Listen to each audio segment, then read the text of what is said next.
নমস্কার, CNN 24 এর আজকের সংবাদে আমি শিবানী আপনাদের সবাইকে জানাই স্বাগত। প্রথমে দেখে নেব আজকের সংবাদ শিরোনাম। কাছাড়ের কাটিগড়ার 6 দিন ধরে নিখোঁজ গৃহবধূ, উদ্বিগ্ন পরিবার। পেহেলগামে নিহত কেরালার এন রামচন্দ্রনের পরিবারকে মুখ্যমন্ত্রীর পক্ষ থেকে 5 লক্ষ টাকা প্রদান মন্ত্রী কৌশিক রায়ের। কালাইন বিদ্যুৎ বিভাগের চরম উদাসীনতার বিরুদ্ধে ধলছড়ায় সড়ক অবরোধ, ঘরের বিভিন্ন ধরনের সামগ্রী পুড়ে ছাই। মুক্তারাম রোডে জমা জলে লাকাল বাসিন্দারা, ক্ষোভ জনমনে। শিলচরে দুদিনব্যাপী তৃতীয় সাউথ আসাম ফিল্ম ফেস্টিভ্যাল শুরু। এবারে আজকের সংবাদ বিস্তারিত। কাছাড় জেলার কাটিগড়া বিধানসভা কেন্দ্রের গোবিন্দপুর তৃতীয় খণ্ড এলাকা থেকে 6 দিন ধরে নিখোঁজ নন্দিতা দে নামের এক গৃহবধূ। গত 18 মে রবিবার বাবার বাড়ি থেকে নিখোঁজ হন তিনি। নন্দিতার মা যমুনা দে জানান, আত্মীয় স্বজনদের কাছে খোঁজ করেও কোনো তথ্য না মেলায় অবশেষে কাটিগড়া থানায় নিখোঁজ সংক্রান্তে একটি এজাহার দায়ের করা হয়েছে। নন্দিতা নিখোঁজ হওয়ার সময় তার 5 বছরের শিশুকন্যা বাবার বাড়িতেই ছিল। এ ঘটনার পর পরিবারের চরম উৎকণ্ঠা দেখা দিয়েছে। যমুনা দে সংবাদ মাধ্যমের মাধ্যমে কাতার আবেদন জানিয়েছেন, কেউ যদি নন্দিতার সন্ধান পান তাহলে নিকটবর্তী থানায় বা পরিবারের সঙ্গে যোগাযোগ করার অনুরোধ করেছেন। যোগাযোগের নাম্বার 6900449585 8135930002। কাটিগড়া পুলিশ ইতিমধ্যেই তদন্ত শুরু করেছে বলে জানা গেছে। আমার নাম যমুনা রানী দে, বাড়ি গোবিন্দপুর তৃতীয় খণ্ড। আমার মেয়ের নাম নন্দিতা দে, বিবাহিত। 5 বছর একটা বাচ্চা আছে। তো রবিবার 18 তারিখ স্নান টান করি আইয়ার একটু হয়েছে, তারপরে যে কইলো চরঙ্গি থেকে আই কইয়া যে বাইরেছে, ওখানে মেয়ের কোনো 6 দিন হয়ে গেছে, কোনো নাই। আমার বাসাত আছে, থানার ডায়েরি করছে। কেউ যদি তাই যে দেখো আমরা লগে একটু যোগাযোগ করবা বা ভিডিওটা যাতে শেয়ার করবা। পেহেলগামে নিহত কেরালার এর্নাকুলামের বাসিন্দা এন রামচন্দ্রনের পরিবারকে মুখ্যমন্ত্রীর পক্ষ থেকে 5 লক্ষ টাকার চেক প্রদান করলেন রাজ্যের খাদ্য ও সামরিক সরবরাহ ও গ্রাহক বিষয়ক, খনি ও খনিজ এবং বরাক উপত্যকা উন্নয়ন বিভাগের মন্ত্রী কৌশিক রায়। এদিন সংবাদ মাধ্যমে পাঠানো এক বিবৃতিতে রাজ্যের মন্ত্রী কৌশিক রায় বলেন, গত এপ্রিল মাসে পেহেলগামের সন্ত্রাসী ঘটনা এখনও প্রতিজন ভারতীয়কে শোকাহত করে তোলে। পেহেলগামের ঘটনার পর মুখ্যমন্ত্রী ডক্টর হিমন্ত বিশ্ব শর্মা সন্ত্রাসীদের নৃশংসতার ফলে প্রাণ হারানো ব্যক্তিদের পরিবারকে 5 লক্ষ টাকা আর্থিক সহায়তা ঘোষণা করেছিলেন। মুখ্যমন্ত্রী তার ঘোষণা আজ বাস্তবায়ন করেছেন। মন্ত্রী কৌশিক রায় বলেন, মুখ্যমন্ত্রীর সিদ্ধান্তের পরিপ্রেক্ষিতে তিনি আজ মুখ্যমন্ত্রীর পক্ষ থেকে কেরালার এর্নাকুলামের বাসিন্দা প্রয়াত এন রামচন্দ্রনের স্ত্রী শিলা রামচন্দ্রনের সাথে দেখা করেছেন এবং মুখ্যমন্ত্রীর পক্ষ থেকে শোক বার্তা সহ 5 লক্ষ টাকার চেক তুলে দেন। ধলছড়ায় সড়ক অবরোধ করে প্রতিবাদ সাব্যস্ত করলেন স্থানীয় জনগণ। পরিস্থিতি সামাল দিতে ঘটনাস্থলে উপস্থিত বরখলা পুলিশ। কালাইন এপিডিসিএল এর চরম ব্যর্থতায় ঘরের বিভিন্ন বৈদ্যুতিক সামগ্রী পুড়ে ছাই হয়ে পড়েছে। ঘটনার বিবরণী প্রকাশ, বৃহস্পতিবার সকাল আনুমানিক 11টা নাগাদ কাছাড়ের পূর্বতন বরখলা বর্তমান কাটিগড়া বিধানসভা কেন্দ্রের ধলছড়া এলাকায় আসামমালা সড়কের উপর বৈদ্যুতিক তার থেকে শর্ট সার্কিট হয়ে প্রায় 40টি পরিবারের বৈদ্যুতিক সামগ্রী অগ্নিকাণ্ডের কারণ সংঘটিত হয়। দীর্ঘদিন ধরে ধলছড়া থেকে শুরু করে বাবুরবাজার পর্যন্ত বিভিন্ন স্থানে হাতের নাগালে বৈদ্যুতিক তার ঝুলন্ত অবস্থায় থাকলেও বিদ্যুৎ বিভাগের বিভাগীয় কর্তৃপক্ষের নেই কোনো দায়িত্ব। এমত অবস্থায় যান চলাচলের ক্ষেত্রে নানা ধরনের অসুবিধার সম্মুখীন হতে হয়। তখন আপনি কে দায়িত্ব ডিপার্টমেন্টে নিল না, কে পাবলিকে নিল না, কি পুলিশে নিল না, কোর্টে নিল কে নিল নিজের গেল আর কেউ দিল না। আজকে যদি কারেন্টের কোটি যদি ঠিক না হয়, কারেন্ট ঠিক না হয়, আমরা রাস্তা ক্লিয়ার করতাম না, একদম ছাড়তাম না। উপর লেভেলের মানুষ দেখি আমরা উপরে দিয়ে যাইবনি গাড়ি যাক। আজকে কারেন্টের কোটি ঠিক হইতো, তারপরে দিয়ে লাইন ক্লিয়ার দেওয়া যায়, লাইন ক্লিয়ার দেওয়া হইতো না। আমার শেষ বক্তব্য, আজকে যখন যা ঘরে ঘরে কি পর্যন্ত জিনিস নষ্ট হয়েছে, কি পর্যন্ত জিনিস নষ্ট হয়েছে, যখন যা ঘরে ঘরে এটা একটা কথা হলো না। ডিপার্টমেন্টে কি করে আইরা জোড়া দিল গেল গিয়া শেষ রাত ভর আমরা ডিউটি দিতে লাগে কোন দিকে বড় গাড়ি গেল কোন দিকে ছোট গাড়ি গেল এটা লাগে আপনার ডিপার্টমেন্টে খোলাসুমা করে দেন। এপিডিসিতে ফোন করলে কয় আসাম মালা জানে, আসাম মালারে ফোন করলে কয় এপিডিসিতে জানে, মানে আমরা পাবলিক দেখতাম মানে ব্যাপারটা এমন জটিল হয়ে গেছে। আজকের যে ঘটনাটা তার একটা ছিঁড়ছে, এখানে আপনারা দেখতে পারেন এখানে তার একটা ছিঁড়ছে। এই তারটা যে ছিঁড়ছে এমন তালে ছিঁড়ছে নিচে অটোটার উপরে 1-2 ইঞ্চি লেগে পড়ছে না, অটোটা ফার্স্ট করে গেছে গিয়ে কিনে বাঁচি গেছে। সেদিন এখানে সেদিন একটা গরু এখানে লাগিয়ে গেছে ইলেকট্রিকের মধ্যে। পরে ফোন করিয়া তারারে ফোন করলে ফোনও রিসিভ করে না, ফোন করার পরে এই গরুটা পরে ছুটাইয়া পরে আমি উদ্ধার করাইয়া দিচ্ছি, যে কোনো লাইনে সকালে লইয়া পড়ছি। আজকে এই ঘটনা হওয়ার পরে উপরে 4-5টা বাড়ির মধ্যে আগুন লাগিয়ে গেছে। এগুলা কিতা, হোয়াট ইজ দিস? এটা কিতা প্রবলেম? এটা এই ধরনের প্রবলেম তো কোনো জায়গাত নাই। এই প্রবলেমটা আমরা এই এলাকাত কিতা লাগে প্রবলেমটা। এরপর রাস্তাঘাট দেখবেন আসাম মালায় এটা উন্নতি করেন না করেন, ক্ষতি করেন। আমরা রাস্তার অবস্থা নাই, রাস্তার মধ্যে কোনো গাড়ি লিয়ে চলার মতো আমরা হাঁটার ক্যাপাসিটি নাই, দুইটা বয়স্ক মানুষ যেত যে কোনো লাইন নাই, এমন সমস্যা হয়ে দাঁড়াইছে। আমরা যেতাম কই পাবলিক এখন। এটা ডিসি স্যারের কাছে আমরা অনুরোধ করলাম, দয়া করি আমরা এই প্রবলেমটা সলভ করে দিন স্যার প্লিজ। কিবা এটা প্ৰব্লেম হৈছিলে, তাৰপিছত ডিপাৰ্টমেণ্টৰ মানুহখিনিক মাতিলোঁ, PWDৰ আৰু APDCL-ৰ। তেখেতসকলে ক'লে যে কালিৰ পৰা কামটো ষ্টাৰ্ট কৰিব, যিটো স্থায়ী সমাধান কৰিব লাগে, যি প্ৰব্লেম হৈ আছে মানে কাৰেণ্টৰ ইলেক্ট্ৰিচিটিৰ এই বস্তুখিনি কালিৰ পৰা কাম আৰম্ভ বুলি কৈছে। আৰু উইদিন 4-5 days তেখেতসকলে ঠিক ঠাক কৰি দিব বুলি কৈছে। গতিকে এইখিনিয়ে আৰু যাতে মানে মানুহখিনিৰ অসুবিধা নহয়, কিবা এটা ইয়াতে হ'লে আমাৰো হয় আৰু। গতিকে এইটো যাতে ভালকৈ সমাধান কৰিব পাৰি ডিপাৰ্টমেণ্টৰ মানুহখিনি। শুধু এই জায়গার সমস্যা না, তো গোটার এই সড়কে রয়েছে এইভাবে সেইটোৱে তেখেতসকলে কৈছে। আৰু ডিপাৰ্টমেণ্টৰ মানুহখিনিও কৈছে, কণ্ট্ৰেক্টৰ যিমানখিনি আছিলে কণ্ট্ৰেক্টৰখিনিও কৈছে যে কালিৰ পৰা কাম ষ্টাৰ্ট কৰিব আৰু বস্তুখিনি যি প্ৰব্লেম আছে সেইটো সমাধান কৰিব। ক্ষতিপূরণ যারা যিসকল পৰিবাৰৰ ক্ষয়ক্ষতি হৈছে তেখেতক দেখক, এইটো এটা প্ৰচেছ আছে, এইটো ডিপাৰ্টমেণ্টক দিয়ক আৰু ডিপাৰ্টমেণ্টক দিয়াৰ পিছত সেইটো আৰু ডিচিশ্যন ল'ব আৰু তেখেতসকলে। শিলচর শহরের কলাপুর 2য় খণ্ডের মুক্তারাম রোডে ড্রেনেজ সমস্যার কারণে বছরের পর বছর ধরে বর্ষা এলেই তৈরি হচ্ছে চরম দুর্ভোগ। এই বছরও তার ব্যতিক্রম হয়নি, দেখুন সবিশেষ। বিগত কয়েক বছর ধরে বর্ষার মরশুমে রাস্তায় হাঁটু জল জমে যাচ্ছে, বেশ কয়েকটি ঘরের ভেতরেও ঢুকে যাচ্ছে নোংরা জল। ছোট বাচ্চা লিয়ে গরম হইতে না বার হইতে পারি না, কিচ্ছু খাওয়া পর্যন্ত দায় হয়ে গেছে। আমরা মাটি একদম পিছলা, গরম বাজে গন্ধ হয়ে গেছে। আমরা ড্রেন হতো, মাস্টার ড্রেনের প্রবলেম সলভ হইতো। আমরা ড্রেন লাগে আর কিছু লাগে না। আমরা জলের আজকে কখনো রয়েছে বর্ষার আজকে তখন রয়েছে 4 মাস হয়েছে বাকি, এত মাত্র শুরু হইলো বর্ষা, আর 4 মাস 10 মিনিট বৃষ্টি দিলে করে জল ঢুকে যায়। পরিস্থিতি এমন জায়গায় পৌঁছেছে যে স্কুল পড়ুয়া শিশুরা বিদ্যালয়ে যেতে পারছে না। সমস্যা তো সব সময় থাকে, শীতের সময় বৃষ্টি যদি দেয় আমাদের টেনশন থাকে ঘরের দিকে জল ঢুকে। তাছাড়া বাচ্চাদের পড়াশোনা তো বন্ধ করে রাখতে হয়, আমাদের যাওয়া আসাও বন্ধ। আর এই সমস্যা প্রতি বছর আজকে 6-7 বছর থেকে চলে আসছে, কোনো উন্নতির কোনো সম্মুখীনই হওয়া হচ্ছে না।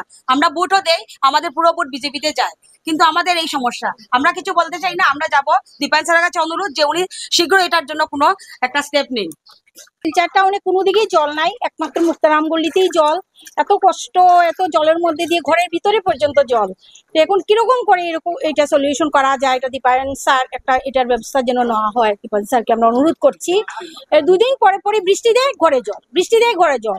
এটা মাস্টার ড্রেন না হওয়া পর্যন্ত তো এটা আমাদের সলিউশন হবে না। এই জন্য এটা স্যারকে অনুরোধ করছি যাতে এটা করা হয় কাজটা আর কি। কয়েকদিন থেকে এক্সামও চলে কলেজে, বাট যেহেতু এই জলের লগে আমরা যাইতেই পারলাম না। খালি পরীক্ষার লগে না, আমরা নর্মাল ক্লাস ওর যেটা ইম্পর্টেন্ট, কিন্তু খালি জলের লগে আমরা যাইতে পারলাম না। কেনে যেতে পারতাম না? এটা কি সব গলি তো খাওয়া যায়, আমরা গলিত কেন খাওয়া যায় না? অত স্লো। আর আমরা ড্রেনটা কেন খাওয়া যায় না? না রাস্তা আর ড্রেনটা কি তার লাগে ঠিক হয় না? আমি তো এটাই বুঝি না। জলটা ব্লকেজ এরিয়া অনেক বেশি। হ্যাঁ, বৃষ্টি তো আর আমরা থামাইতে পারতাম না, কিন্তু ড্রেনটা তো ঠিক করা হইতো। তো বৃষ্টি দিলে ঠিক আছে। এলাকাবাসী প্রতিদিনের প্রয়োজনীয় কাজে ঘর থেকে বেরোতেই পারছেন না। আজ এলাকার পুরুষ মহিলারা একজোট হয়ে সংবাদ মাধ্যমের সামনে ক্ষোভ উগরে দেন। তারা জানান, জমা জলের নিচে ভাঙা কালভার্টে গর্তে পড়ে ইতিমধ্যেই একজন আহত হয়েছেন, অথচ এত বড় সমস্যার পরেও প্রশাসনের তরফ থেকে কোনো কার্যকরী পদক্ষেপ দেখাই যাচ্ছে না।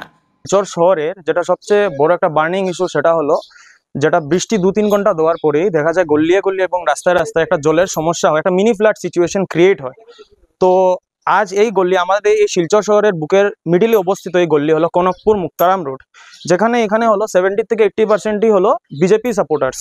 ঠিক আছে, আজ আমরা দেখতে পাই প্রত্যেক দিন রাত্রে আমাদের শিলচরের মাননীয় বিধায়ক শ্রী দীপায়ন চক্রবর্তী মহাশয় আমাদেরকে লাইভ করে বিভিন্ন রকমের ডেভেলপমেন্ট ওয়ার্ক দেখান, কিন্তু এটার মধ্যে একটা ডেভেলপমেন্ট আপনারা দেখতে পাচ্ছেন এই গল্লিতে, যেখানে বিজেপি সাপোর্টার্স, এখানে আমাদের আর মতলব গরম দিনে নদীর পাশে যেতে হয় না, আমরা ঘর থেকে বেরিয়ে একটা নদী উপভোগ করতে পারি। অনেক একটা ভালো ডেভেলপমেন্ট করেছে, তার জন্য আমি মাননীয় বিধায়ককে একটা ধন্যবাদ জানাচ্ছি। তো এই যে গল্লিটাতে এই যে সিচুয়েশনটা, এটা আজ এবার প্রথম হয়নি, প্রত্যেক বছরই সেম সমস্যার সম্মুখীন এই এরিয়ার জনগণকে হতে হয়। ঘর থেকে বেরোতে পারে না মা বোনেরা, তারপরে কেউ অসুস্থ হলে ঘর থেকে বেরোতে পারে না, বিভিন্ন ধরনের অসুবিধার সম্মুখীন হচ্ছে।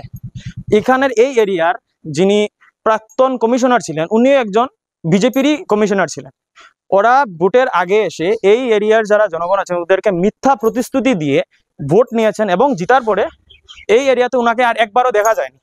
তো আজ এবং এই এরিয়ার যারা জনগণ আছেন অনেকবার এমএলএ সাহেবকে বলেছেন, কমিশনার সাহেবকেও বলেছেন, কিন্তু কেউ কোনো এটা রেসপন্স দিইনি। ভোটের আগেই যা করার করেছেন, ভোটের পরে ওরা নেই। আজ এখানে একটা অনেক বড় এটা বার্নিং ইস্যু, ঘরে ঘরে জল, রাস্তায় জল, 12 মাসের মধ্যে 6 মাসে এই গল্লিতে জল থাকে। তো আজ আমি মিডিয়ার থ্রুতে একটা কথা স্পষ্টভাবে বলতে চাই, যদি আগামী কিছু দিনের মধ্যে এই জমা জলের সমস্যাটা সমাধান হয় না, তাহলে এই অঞ্চলের যারা জনগণ আছেন ওরা তীব্র থেকে তীব্র আন্দোলনে নামবেন এবং তার সঙ্গে যেটা আগামী 2 মাসের মধ্যে পৌরসভা নির্বাচন হতে চলেছে এবং 2026-এ যেটা বিধানসভা ইলেকশন হতে চলেছে, সেটাতে এই এরিয়ার জনগণ একদম স্পষ্ট জবাব দেবেন। ওদেরকে এটা নিয়ে আপনারা সবাই নিশ্চিন্ত থাকুন। শিলচরে ক্লাব ইচ্ছেডানা এবং আড্ডাম্মা প্রোডাকশনের যৌথ উদ্যোগে শুক্রবার থেকে 2 দিন ব্যাপী তৃতীয়বারের মতো সাউথ আসাম ফিল্ম ফেস্টিভ্যাল শুরু হয়েছে। এদিন শিলচর বঙ্গভবনে বিশিষ্টজনেরা 2 দিন ব্যাপী তৃতীয় সাউথ আসাম ফিল্ম ফেস্টিভ্যালের শুভারম্ভ করেন। দেখুন সবিশেষ। ক্লাব ইচ্ছেডানার সভানেত্রী শর্মিষ্ঠা দেব জানান, শিলচরের প্রখ্যাত নাচের গ্রুপ নির্বাচনের পরিচালনায় কাশ্মীরের জঙ্গি হামলা এবং এরপর অপারেশন সিঁদুর নিয়ে একটি নৃত্য নাটিকার মধ্য দিয়ে অনুষ্ঠানের শুভারম্ভ হয়। 2 দিনে মোট 6টি পূর্ণ দৈর্ঘ্যের বাংলা ছায়াছবি এবং স্বল্প দৈর্ঘ্যের 7টি ছবি প্রদর্শিত হবে। যেসব পূর্ণ দৈর্ঘ্যের ছবিগুলি দেখানো হবে সেগুলি হল শর্মিষ্ঠা দেবের তিতলি কটেজ, অরবিন্দ ভট্টাচার্যের দুর্গাপুর জংশন, সৌম্যজিৎ আদকের তিলোত্তমা সহ বহু বিশিষ্ট কাজ। এছাড়াও শর্মিষ্ঠা দেবের স্বল্প দৈর্ঘ্যের ছবি ইচ্ছে ফড়িং, মামিন, কোভিড কাহন, নতুন জামাও দেখানো হবে। এই চলচ্চিত্র উৎসবে যোগ দিতে কলকাতা থেকে অভিনেত্রী পাওলি দাম, ঋষি কৌশিক, রাহুল ব্যানার্জি, সৌরভ দাস প্রমুখ অভিনেতা ও অভিনেত্রীরা সেখানে গিয়ে উপস্থিত হয়েছেন। South Assam Film Festival, তার জন্য really I'm thankful to all of you. আমার ছবি ছাদ, আমার সহ অভিনেতা রাহুল আছে, আমার পরিচালক ইন্দ্রাণীদিও আছে, NFDC প্রযোজিত এবং ইন্দ্রাণী চক্রবর্তী পরিচালিত, এটা ওনার প্রথম ছবি ছাদ। আজকে ওপেনিং ফিল্ম হিসেবে দেখানো হবে এখানে, সেটার জন্য আমি খুব আনন্দিত এবং উৎসাহিত। দেখি মানে আপনারা ছাদ দেখেছেন কিনা আমি জানি না, অনেকেই তো দেখে নিয়েছে, কলকাতায় মুক্তি পেয়েছিল। তো যারা দেখেননি আজকে দেখতে পাবেন, আর দেখে আপনাদের কেমন লাগলো সেটা যদি শেয়ার করেন ভালো লাগবে। Thank you so much for having me here. Thank you. আচ্ছা আচ্ছা, আমি কাজ করবো সেই চেষ্টা করে গিয়ে প্রথমে মানে টিভিতে এত তো সোজা নয়। ওখানে কলকাতা যাওয়ার পর 3 বছর লেগে গেছিল প্রথম ব্রেক পেতে। কোন সালে? 2002 সালে গেছে না? না, আমি প্রথম বাংলায় কাজ শুরু করি রেগুলারলি 2005 থেকে। তার আগে আমি 2003 শেষের দিকে প্রথম অসমে সিনেমা করেছিলাম। নির্দেশকদের মধ্যে রয়েছেন অরিন্দম ভট্টাচার্য, ইন্দ্রাণী চক্রবর্তী, সৌম্যজিৎ আদক প্রমুখ। 2 দিনের চলচ্চিত্র উৎসবে বরাক উপত্যকার সিনেমা প্রেমী সকলকে উপস্থিত থেকে এই চলচ্চিত্র উৎসবকে সাফল্যমণ্ডিত করে তুলতে আহ্বান জানান তিনি। ছবি কোভিড কাহন, তারপর নতুন জামা আমার পরিচালিত, এবং এরপর আরো একটি ছবি রয়েছে মামিন আজ দেখানো হচ্ছে, এবং ইচ্ছে পড়ি। এছাড়াও রয়েছে শুভম রায়ের পরিচালিত ছবি ভর্গ, সৌরভ দাস এবং প্রান্তিকা দাস অভিনীত, এবং তারপর তিলোত্তমা, সৌম্যজিৎ আদকের পরিচালিত ছবি, নির্দেশনার ছবি তিলোত্তমা, এবং সবশেষ ছবি রয়েছে আমার পরিচালিত ফিচার ফিল্ম তিতলি কটেজ, যেখানে সাজদেব সরকার, শ্রীলেখা মিত্র, নিশিতা গোস্বামী, অমিতাভ ভট্টাচার্য, রূপসা চ্যাটার্জি, রাজ, ওরা সবাই কাজ করেছে। অংশবাজ ওরা কাজ করেছে। আপনাদের নিশ্চয়ই ভালো লাগবে, আপনারা আমাদের সাথে থাকুন এবং প্রত্যেকটা ছবি, বাংলা ছবি দেখুন। 19শে মের আগে কিছু ফেসবুক পোস্ট চেক পেয়েছিলাম যে শিলচরে বাংলা ছবি আসে না, কোনো হল বাংলা ছবি আনতে চায় না, কিন্তু সেটা খুবই ভুল কথা। ভীষণ আমাদের সহযোগিতা করেছিলেন, কিন্তু অডিয়েন্সের অভাবে ওরা বাংলা ছবি আনতে পারেন না দেখানোর জন্য, কারণ কেউ তো কারো ক্ষতি করে ব্যবসা করতে নামেননি, তাই না? তো সবাই এখানে ব্যবসায়ী, হল একটা ব্যবসা, একটা cinema is a booming industry. So এখানে বাংলা ছবি যদি কেউ ইন্টারেস্টেড না থাকে, কেন বাংলা ছবি এসে এখানে তারা তাদের নিজের ক্ষতি করবেন। তো আমার মনে হয়, আমি তারপর বলেছিলাম যদি আমাদের এখানে ছোটা বাংলা ফিচার ফিল্ম আসছে, তাহলে সবাই আসুন, আমাদের সাথে থাকুন, পাশে থাকুন। শিলচর রামনগরের আইএসবিটির কাছে এক অভিযান চালিয়ে 622 গ্রাম হেরোইন জব্দ করল শিলচর পুলিশ। কালোবাজারে জব্দকৃত হেরোইনের মূল্য 3,11,00,000 টাকা। দেখুন সবিশেষ। শুক্রবার মুখ্যমন্ত্রী ডক্টর হিমন্ত বিশ্ব শর্মা সামাজিক মাধ্যমে একটি পোস্ট করে খবর জানিয়েছেন, ড্রাগসকে তারা ধ্বংস করবেনি, ড্রাগসের মাধ্যমে যুব সমাজকে ধ্বংস হতে দেবেন না। মুখ্যমন্ত্রী জানান, গোয়েন্দা তথ্যের সহায়তায় কাছাড় পুলিশ শিলচরের আইএসবিটির কাছে একটি অভিযান চালিয়ে এই বিপুল পরিমাণ হেরোইন উদ্ধার করেছে। পাচারকারীকে গ্রেপ্তারও করা হয়েছে। নিরলস আসাম মাদকের বিরুদ্ধে অভিযান অব্যাহত থাকবে এবং আসাম পুলিশকে এই কারণে শুভ কামনা জানিয়েছেন তিনি।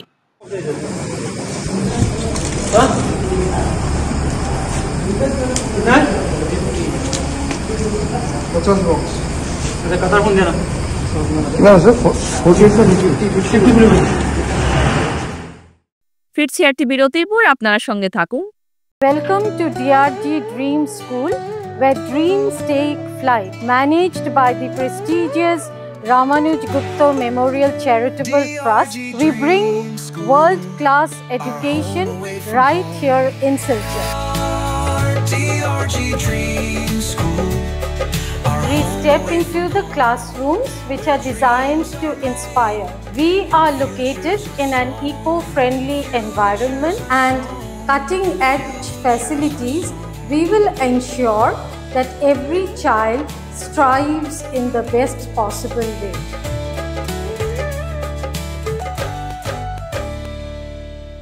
At DRG Dream School, where dreams take flight, we don't just teach, we shape the future.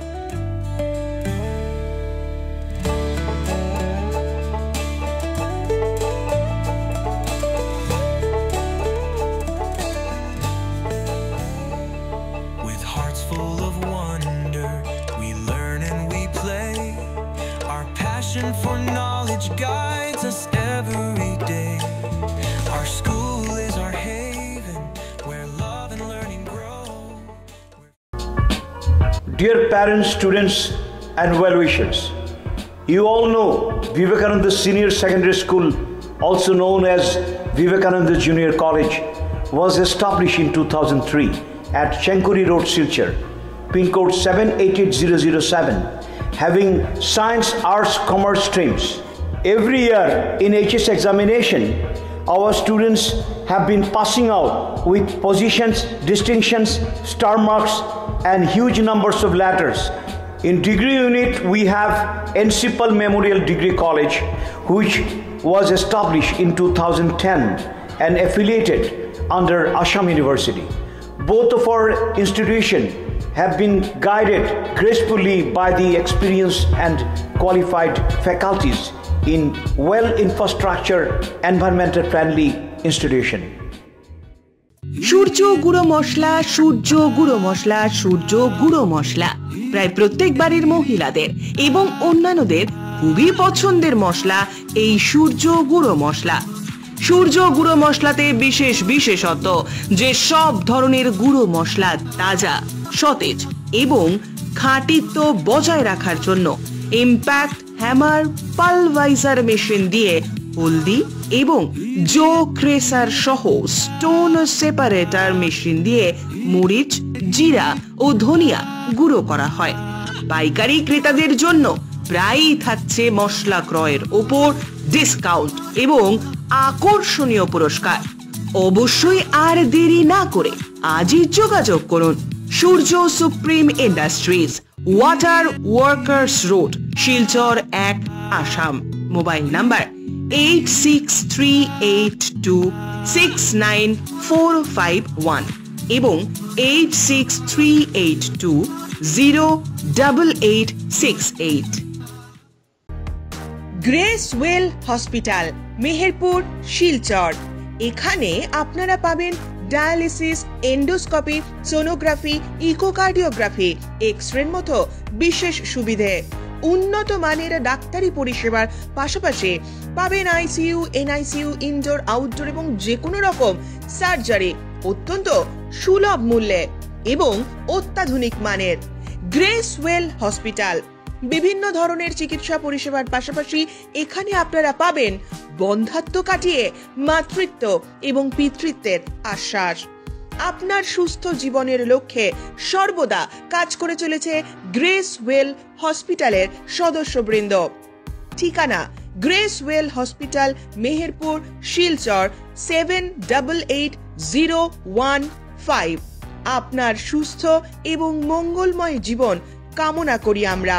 Grace well hospital. ফিরে এলাম বিরতির পর। বীর লাচিত সেনানীর প্রশাসনিক সচিব শৃঙ্খল চালিহাকে আটক করা হয়েছে। শিবসাগর পুলিশ চালিহাকে আটক করেছে। দুলিয়াজানের দিকে যাওয়ার সময় শৃঙ্খল চালিহাকে ডিমৌতে আটক হন। আইন শৃঙ্খলার অবনতি ঘটার ভয়ে তাকে আটক করা হয়েছে। 37 নম্বর জাতীয় সড়কে তাকে আটক করে পুলিশ কনভয় ডিব্রুগড়ের দিকে নিয়ে যায়। দেখুন সবিশেষ। উল্লেখ্য, গতকাল শৃঙ্খল সামাজিক যোগাযোগ মাধ্যম ফেসবুকে একটি পোস্ট লিখেছেন, দুলিয়াজান পুলিশ স্টেশনের ওসি আমাকে হোয়াটসঅ্যাপে হুমকি দিয়েছেন এবং সম্ভবত তারা আমাকে এর জন্য গ্রেপ্তারও করবে।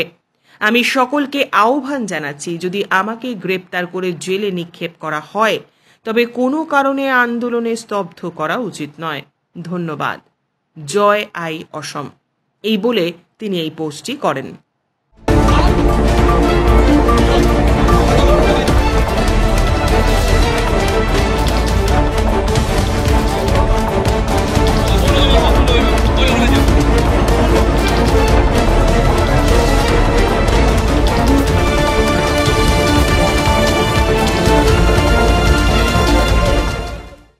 এক শিশুর সলিল সমাধি ঘটল। দাম চা বাগানের নুন ভুইয়ার 10 বছরের ছেলে গুরু ভুইয়া তার সঙ্গীদের সঙ্গে লাবক নদীতে স্নান করতে যায় বিকেল অনুমান 3টে নাগাদ। স্নান করতে গিয়ে হঠাৎ তলিয়ে যায় গুরু নামের শিশু। দেখুন সবিশেষ।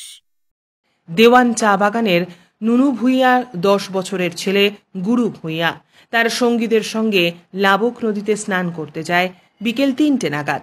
স্নান করতে গিয়ে হঠাৎ করেই তলিয়ে যায় শিশুটি। তার এই তলিয়ে যাওয়ার খবর শুনে বাজারে থাকা অগণিত মানুষ তাকে উদ্ধার করতে ঝাঁপিয়ে পড়ে। সঙ্গে সঙ্গে ঘটনাস্থলে ছুটে আসেন জেলা পরিষদ সদস্য দিব্যজ্যোতি বাউরি, দেওয়ান জিপির এপি সদস্য উদয় কৈরি। প্রায় 30 মিনিটের মধ্যে শিশুটিকে অচৈতন্য অবস্থায় উদ্ধার করে তড়িঘড়ি হাসপাতালে পাঠানো হয়। সেখান থেকে স্থানান্তর করা হয় পয়লাপুল ইমানুয়েল হাসপাতালে। সেখানেই শিশুটির মৃত্যু ঘটে। খবর পেয়ে লক্ষ্মীপুর থানার ওসি ছুটে এসে মৃতদেহ ময়না তদন্তের জন্য শিলচর মেডিকেল কলেজ হাসপাতালে পাঠিয়ে দেয়। শিশুটির মৃত্যুর খবরে এলাকায় নেমে এসেছে শোকের ছায়া। এবার আজকের খেলার খবর। কাছাড়ে অনুষ্ঠিত হতে চলেছে আন্ত চা বাগিচা মহিলা ফুটবল প্রতিযোগিতা গার্লস ফর গোলস। কাছাড় জেলার কাটিগড়া সমষ্টির কুরকুই চা বাগানের মাঠে আগামী 24 ও 25 মে অনুষ্ঠিত হতে চলেছে আন্ত চা বাগিচা মহিলা ফুটবল প্রতিযোগিতা girls for goals. জোরহাটের Purba Bharati educational ট্রাস্টের উদ্যোগে এবং কালাইন স্পোর্টস ক্লাবের সহযোগিতায় আয়োজিত এই টুর্নামেন্ট অংশ নেবে মোট 8টি দল। ফাইনাল ম্যাচটি অনুষ্ঠিত হবে 25 মে রবিবার বিকেলে। সিনিয়রদেরকে বলেছি যে না, অনেক এক্সপেকটেশনের থেকে অনেক এক্সপেকটেশন হার্টস হয়নি। নমস্কাৰ, মোৰ নাম ঋতুপৰ্ণা মল্লিক। আমি পূৰ্ব ভাৰতী এডুকেশ্যনেল ট্ৰাষ্টৰ ফালৰ পৰা আহিছোঁ। পূৰ্ব ভাৰতী এডুকেশ্যনেল ট্ৰাষ্ট যোৰহাটত অৱস্থিত।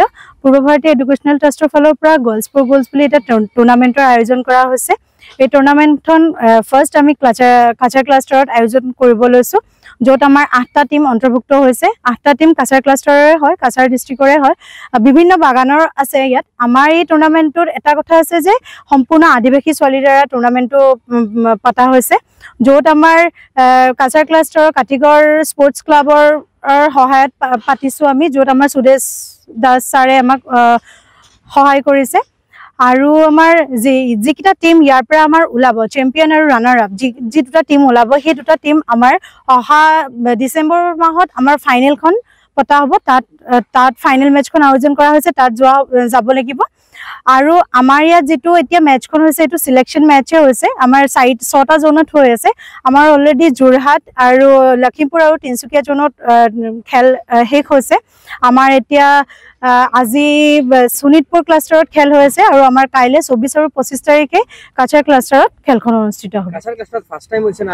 কাছাৰ ক্লাষ্টাৰত আমি এইবাৰ ফাৰ্ষ্ট টাইম আয়োজন কৰিব ওলাই আহিছোঁ। যোৱা বছৰ আমাৰ অকল 4টা ক্লাষ্টাৰতে হৈছিলে, কিন্তু এই বছৰ আমি ভাবিছোঁ অকণমান এক্সপাণ্ড কৰোঁ, যিহেতু আমাৰ উদ্দেশ্য হৈছে অসমত থকা যিমানবিলাক বাগিচা আছে, বাগিচা অঞ্চলৰ মানুহবিলাকৰ ঘৰত যিমানবিলাক মহিলা আৰু ছোৱালীবিলাক আছে, তেওঁলোকে আজিলৈকে ইমানটো প্লেটফৰ্ম পোৱা নাই তেওঁলোকে খেলিবৰ বাবে। তেওঁলোকে খেলিছে যদিও কিছুমান জেগাত তেওঁলোক এতিয়াও পিছ পৰি আছে, যাৰ বাবে আমাৰ উদ্দেশ্য হৈছে তেওঁলোকক ওলাই অনা। আমাৰ এইটো নহয় যে ভাল খেলা টিম এটাকে আমি ফাৰ্ষ্ট প্ৰিফাৰেঞ্চ দিম। আমাৰ কোনোবা টিম যদি নতুনো খেলি আছে, আমি সেইবিলাক টিমকো আমি ফাৰ্ষ্ট প্ৰিফাৰেঞ্চ দিছোঁ। আমি শ্রী স্বদেশ রঞ্জন দাস কালাইন স্পোর্টস ক্লাবের সভাপতি।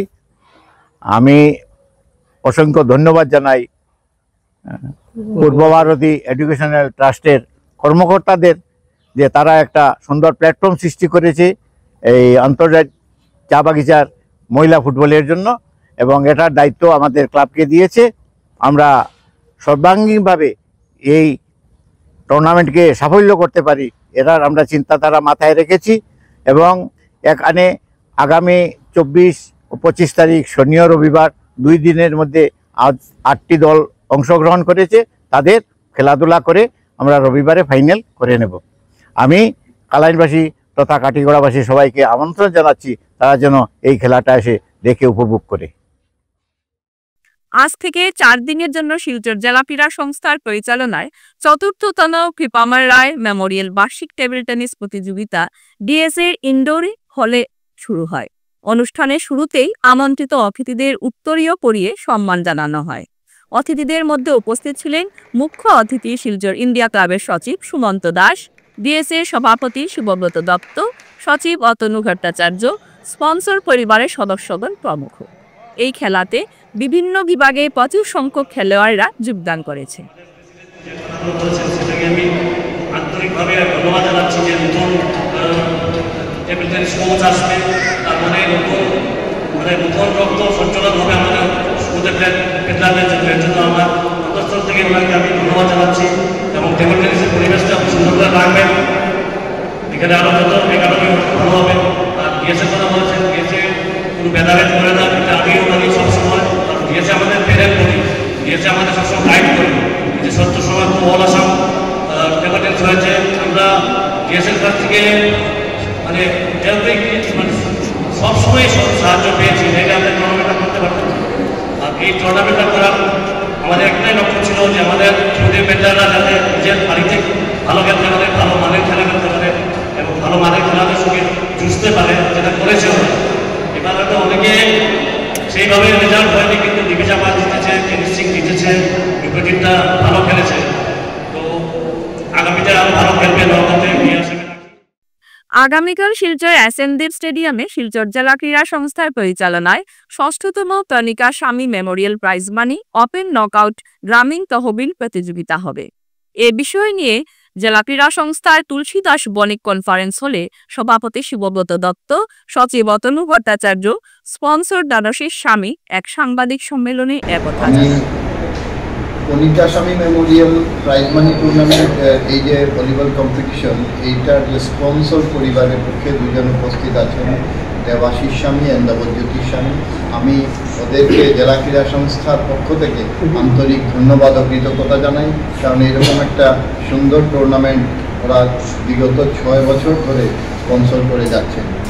আমরা ভলিবলের প্রচারে প্রসারে আগেও কালকেও বলেছিলাম যে আমরা সচেষ্ট আছি, এই কারণেই এই কম্পিটিশনটা আমরা দুদিনে দুটো কম্পিটিশন করা হয়, কিন্তু সারা বছর ব্যাপী যাতে কোনো একটা চর্চার ব্যবস্থা হয় তার জন্য আমাদের বল সেক্রেটারি কালকেও বলেছিলেন যে আমরা চেষ্টা চালিয়ে যাচ্ছি। আমরা টেনিয়ার শেষ হওয়ার আগেই হয়তো আমরা একটা একাডেমি গঠন করে যেতে পারবো, একটা কোর্ট তৈরি করে যেতে পারবো পার্মানেন্ট একটা প্র্যাকটিসের জন্য। ধন্যবাদ জানাচ্ছি। এটা আমাদের রুরাল ভলিবল চ্যাম্পিয়নশিপ, ভলিবল তার সাথে রুরাল। এটা যখন প্রথম থেকে আমরা দিয়ে আসছি, এটা অনেক নেগলেক্টেড সেক্টর ছিল, তাই জন্যে আমাদের মনে হলো এটা মায়ের নামে আমরা যদি করি সেটা অনেকটা ভালো হবে, ভলিবলের জন্য প্রসারের জন্য এটা একটা কাজ হবে। তো এটা 6th ইয়ার হয়ে আসছে। এখনও আমরা একটা জিনিস দেখি কি আর্মি আর ডিফেন্সকে আমরা অ্যালাউ করছি না। আমাদের ইচ্ছা ছিল কি কিছু বছর গেলে পরে ভলিবলের যদি একটা ডেভেলপমেন্ট হয় তাহলে আমাদের এখানে যারা গ্রামীণ প্লেয়ার হোক বা লোকাল যারা প্লেয়ার আছে ওরা উঠে উঠে ডিফেন্স প্লেয়ারদের সাথে খেলতে আর ওদের দ্বিধাবোধ যাতে না হয় সেটা যেন হয়ে আসে, তাহলে ওরা মানে ফুল কনফিডেন্সে ডিফেন্সের সাথে ওরা পার্টিসিপেট করে জিতে আসার এই ক্ষমতাটা রাখে। তো ভলিবল প্রসারে this is just a tournament that we are doing, one day tournament, কিন্তু তার জন্য যদি আরও কিছু করতে হয়, ভলিবলকে আরও ডেভেলপ করতে হয় আমাদের এই ডিস্ট্রিক্টে বা আমাদের এই শহরে, তাহলে আমরা রাজি আছি এগিয়ে আসতে, কিন্তু তার সাথে করতে হবে যারা খেলার অভিভাবকরা আছেন আমাদের এখানে অনেকদেরকে। এতটুকুই বলবো, আমরা সবাই আশা করি কি এই একটা দিন যেটা ভলিবল হবে বা আরেকটা আছে আমাদের যেটা শহরের যেটা ক্লাব, এই দুটো দিন ভলিবল আমাদের শহরে যেটা হবে, সবাই আমাদের শহরের মানুষরা ক্রীড়াপ্রেমীরা যেন আসেন, ভলিবলটা দেখেন, উপভোগ করেন, যাতে তাহলে আস্তে আস্তে ভলিবলের প্রসার হবে আমাদের শহরে। ধন্যবাদ। এতটাই, আপনারা এসছেন সবাই, আপনাদের আজকের সংবাদ এ পর্যন্তই। নমস্কার।